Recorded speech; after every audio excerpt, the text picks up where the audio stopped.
barbecue. It's Monday, lads. You know what that means. That's right, another healthy serving from your favorite goth lad here in YouTube land. And today I come to you with some sad tidings regarding one of our most beloved werewolf movies of all time. Came from right here in sunny UK. Yes, Dog Soldiers 2, unfortunately, has just been left dead floating in the water. So let's have a quick look at that. Yes, according to an article that was originally posted on Bang Showbiz, there's been no author named here. But according to this article, Dog Soldiers director Neil Marshall has announced that a sequel to his werewolf movie is no longer going ahead. Now, if you haven't seen Dog Soldiers yet, I highly recommend you do yourself the pleasure of doing that, of watching it, because it's damn good. It's one of the greatest werewolf movies ever made. And like I said, it has the added benefit of being made here in the UK, which adds a very nice gritty tone to the entire vibe. It's very good. The 2002 horror flick follows a small squad of soldiers who are sent to meet a special ops unit in the Scottish Highlands, only to find a bloody massacre before they realize they are being hunted by werewolves. And since its release, it has gained cult status. Seriously, watch this movie. Marshall had plans for a sequel titled Dog Soldiers 2, Underdogs, but he has now revealed that it won't be happening after negotiations between himself and producer Christopher Figg and IP owner David E. Allen broke down. On Instagram, Marshall posted a picture of the teaser poster for the movie, which is here, and wrote, "It is with a heavy heart that I must announce that this teaser poster is probably as close as we will ever get to a Dog Soldiers sequel. For the past 6 years, myself and original UK producer of Dog Soldiers, Christopher Figg, have been working tirelessly to negotiate for the rights to make a sequel with the US producer / rights holder David E. Allen and his company Dash. 6 years! That's as long as it took to write and make the first movie." The Descent director said that the negotiations came to a sudden and unexpected halt when Allen's company, Dash, vanished without a trace. Bizarre. Maybe werewolves got them. Maybe this is the movie. Maybe this is the best teaser ever. It's not. Let's not get excited here. He lamented, "Unfortunately, these negotiations came to a sudden and unexpected halt when earlier this year we were due to finalize and sign the agreements and they disappeared. Vanished. Cut off all communication. Refused to answer emails or calls." Marshall, 54, concluded that the sudden loss of communication with Dash meant Dog Soldiers 2 Underdogs was effectively dead. Crap! He said, "Why, you ask? I don't know why. That's the point. We simply don't know what happened or why, but the end result is that we don't have the rights to make a sequel without this deal in place, thus rendering it effectively dead. I'm sorry, we tried. We really did." That breaks my heart.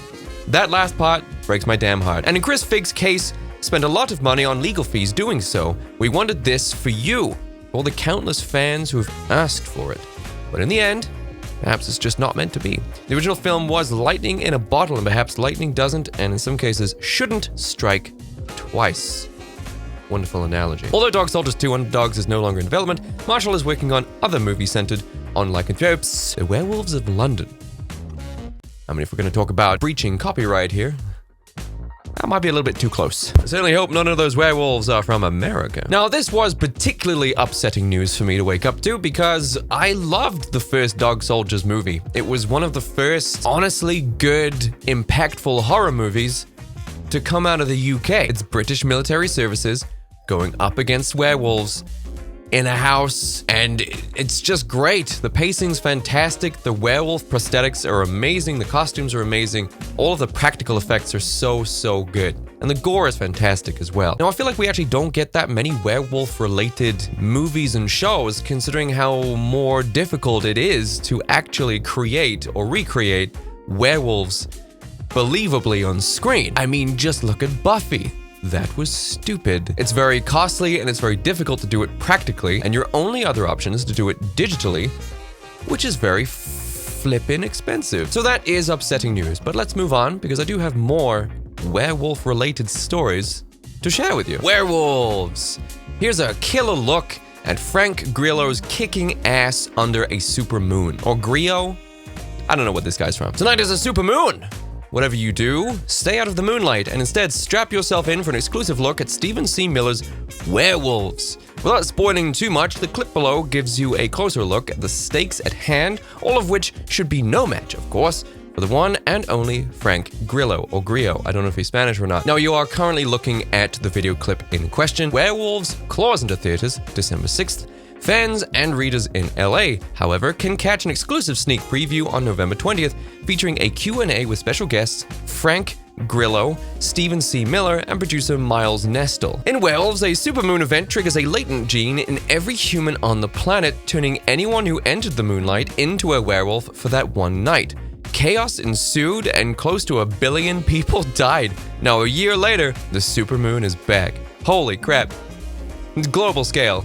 It's insane. We are super excited to be releasing Werewolves later this year exclusively in theaters, said Miles Nestle, co-CEO of The Solution. Our cast is incredible, from the amazing Frank Grillo to powerhouse performances from Katrina Lore and Ilfanesh Hadera.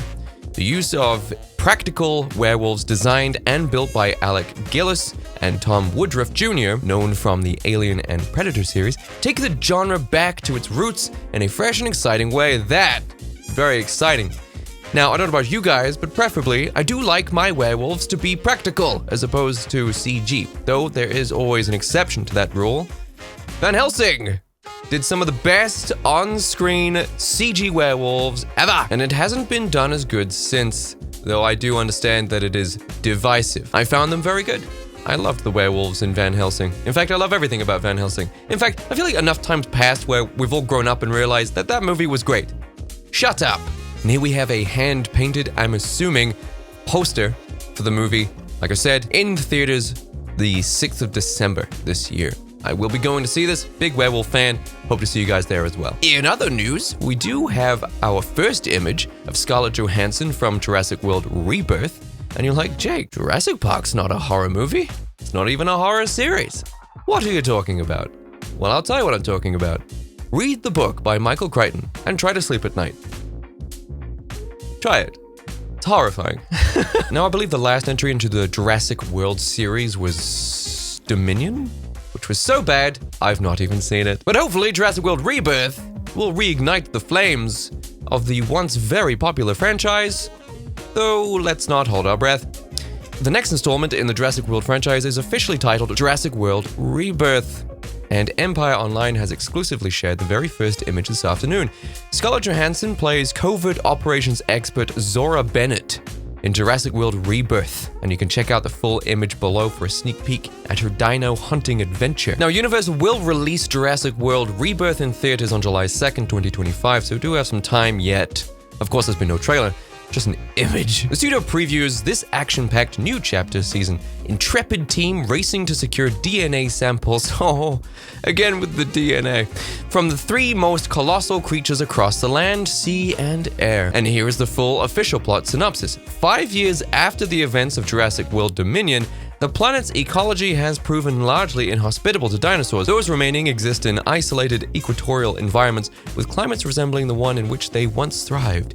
The 3 most colossal creatures within the tropical biosphere hold the key to a drug that will bring miraculous life-saving benefits to humankind. Not really breaking any of the tropes from the previous movies, are we, with the whole DNA thing? Well, that's fine. As long as it's good, it doesn't really matter. Academy Award nominee Scarlett Johansson plays skilled covert operations expert Zora Bennett, contracted to lead a skilled team on a top-secret mission to secure genetic material from the world's 3 most massive dinosaurs. When Zora's operation intersects with a civilian family whose boating expedition was capsized by marauding aquatic dinos, they all find themselves stranded on an island where they come face to face with a sinister, shocking discovery that's been hidden from the world for decades. Ooh, perhaps are we going to be met with a secret, an untold story from the original series, from the original movie perhaps? Interesting. Mahershala Ali is Duncan Kincaid.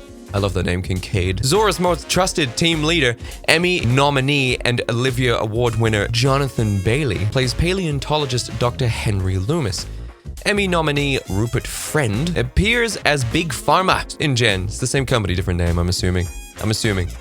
I made an assumption. Big Pharma representative Martin Krebs and Manuel Garcia Rolfo, the Lincoln lawyer, Murder on the Orient Express, plays Ruben Delgado, the father of the shipwrecked civilian family. The cast includes Luna Blaze, David Lacono, and Audrina Miranda. The film also features as members of Zora and Krebs' crew Philippine Velg, Bakir Sylvain, and Ed Skrein. Gareth Edwards will be directing the new installment with original Jurassic Park writer David Cope returning to write the screenplay. Interesting, yet not super tantalizing when you think about it. Now, leave a comment down below how you feel about Scarlett Johansson being the girl boss to lead us through another action-filled movie. She has done pretty well in the past. Of course, there is a correct way to do girl boss, so hopefully that's how they've written her character in this movie. But it does promise the audience big flippin' dinosaurs, which we're all probably super excited about. Now, to circle back on Predator and Alien being mentioned earlier on in this video, Predator Badlands will feature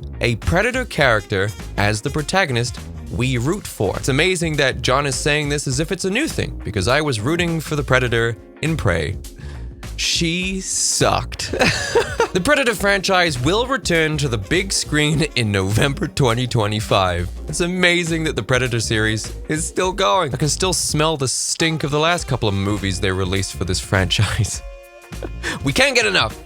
We can't get enough. With Dan Trachtenberg's Predator Badlands with Elle Fanning starring in a brand new story. Great. Speaking with Empire, Trachtenberg has dropped one hell of an exciting tease. The main protagonist of the upcoming Predator Badlands is Predator. The creature is front and center, leading the charge, Trachtenberg tells Empire. He's still badass, but there's something there that touches you emotionally too. Oh, God. Creating a character you connect with, but are also super intimidated by, has been challenging but exciting. Challenging, yes. Whether you succeeded in this challenge, we are all dying to see. Like with Prey, Trachtenberg's goal with Predator Badlands was to push the franchise's boundaries, allowing fans the opportunity to root for the Predator this time around. Again, I was rooting for the Predator in Prey. I was rooting for the Predator in Prey, okay? I don't know if I said it already, but she sucks. Who wrote this character? We're meant to root for her? She sucks! Empire also notes in the sneak preview piece today, which additionally includes a behind-the-scenes shot from Badlands, which is on the screen right now, that the film takes place entirely on an alien planet. Bold move, Trachtenberg. Bold move indeed. Predator Badlands releases in theaters on November 7th, 2025, so we have almost an entire year to wait yet, but I'm kind of excited to see what comes out of it as a teaser for this movie, because I am the sucker for these crappy Predator movies, man. I've seen them all. Now, that's quite interesting. How do you guys feel about A, Predator coming back, B, the main character being Predator, and C, setting the movie on an alien planet? Now, this is not the first time they've done a Predator-centric movie off Earth, and that movie wasn't great either. But who cares? It's Predator, we're dudes, we love this shit. As long as you don't get a final battle like in Prey, which mirrored Syndrome fighting his own machine in The Incredibles. Oh, this badass Predator that killed a bear with his bare hands. Somehow now struggling to fight a 90-pound woman in hand-to-hand combat. Weird. And now for my parody corner, where we talk about the dumbest thing to be announced, and that is the continuation of the trope of popular IPs now becoming public domain and immediately entering the horror genre. You had Mickey Mouse, you had Winnie the Pooh, and now we've got Popeye. Ladies and gentlemen, Popeye is now entering the world of horror. Fantastic. Let's read on. The latest iconic public domain character to get a twisted horror movie is Popeye. Bloody Disgusting has learned, with ITN Studios currently hard at work on their horror movie Popeye. Good God. Expected to chew spinach and tear apart bodies in January 2025. ITN's Popeye is not connected to the twisted childhood universe known as the Pooniverse, which I love that name. It sounds like an adult website. Renee August is producing the Popeye horror movie with William Stead directing. Described as a raunchy and gory slasher, here's the first official plot synopsis for the film. Do we care? Do we care? I don't think we care. Hell, let's just pad out the video with the synopsis. Who cares? The legend of Popeye haunts a group of counselors as they intend to open a summer camp. Good Lord! Stephen Murphy plays Popeye in the upcoming horror movie, and Bloody Disgusting has been exclusively provided with a gallery of first-look images of the beefed-up slasher maniac. Expect a trailer and release date soon. Stay tuned, sailors. Oh my god. Did anybody want this? Seriously, did anybody want this? Because the first thing that happens with these public domain IPs is that they get turned into cheap, crap, gory slashes. Have some respect for the genre, boys. Come on. So, dudes, leave your comments down below. What are your thoughts on Popeye immediately being used like this? My personal opinion, I'll be treating this the same way that I treated the Hooniverse, which is by giving it a hard pass. Pass. Unless, of course, there's ranting and raves that it's incredible, in which case I may waste my goddamn time watching it, but hey, if this does become my full-time job doing this, then it will be my full-time job doing this. But this is watching crap horror movies. For you, so you don't have to. Hell, maybe I'll just do that anyway. Oh, have you seen that new YouTuber, Jake Monroe? Yeah, he watches crap horror, so we don't have to. He's doing the Lord's work. No, he's not. The Lord would not be proud of this. Now, of course, there are many other articles here on bloodydisgusting.com. The link is down below if you want to go check those out for yourself. My name is, as I've already said a million times, Jake Monroe. I'll catch you next time. Later, players. You don't get pussy.